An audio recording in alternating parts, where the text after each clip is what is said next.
Xitoy tajovuzchilari Xotanda jiddiy yig'in chaqirdi. O'z xabarimiz.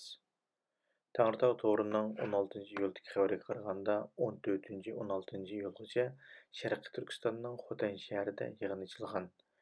Mazkur yig'inda Xitoy tajovuzchilarining Markaziy komiteti siyosiy byurosining doimiy a'zosi Wang Yang Xinjiangga yordam xizmati bo'yicha rayondagi har qaysi millatlarning o'zaro aralashishi, fikr almashtirishi va birikishini tezlashtirish talab qilingan.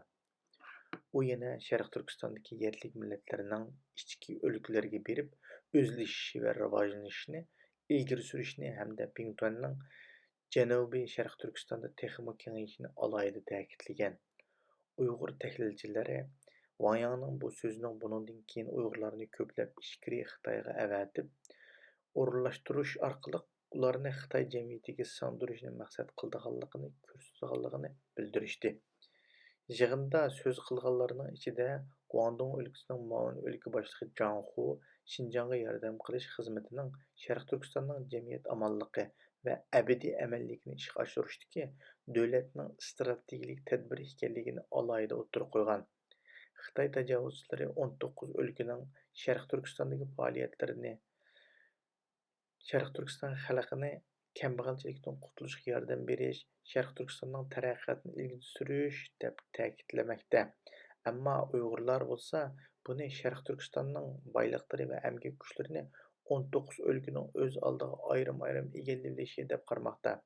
Xitoy tajovuzchilari Sharq Turkistonning janubidagi Uyg'urlarni atalmish yezi eshinchi amgak kuchi nomida Xitoyning ichki o'lkalariga yo'tkishi ko'p yillardan buyon davomlashib kelmoqda. Vayanning so'zlari bu ahvolning bundan keyin texnik kuchaydiganligidan signal berdi ekan. Amdilikda Xinjiangga yordam berish xizmatining bu qitim Xotanda echilishi kuzatuvchilarning diqqatini qo'zg'adi. Bu qitimqi Xitoy markaziy hukumatining Xinjiangga yordam berish yig'ini 5 milliondan ortiq Uyg'ur va boshqa yerlik millatlarning lagerga solinib, Uyg'urlarga qarata madaniyat, til va ma'rif jihatda xitoylashtirish kuchayayotgan. Uyg'urlarga qarata yuqori texnikalik qattiq nazorat sistemasi yurgizilayotgan.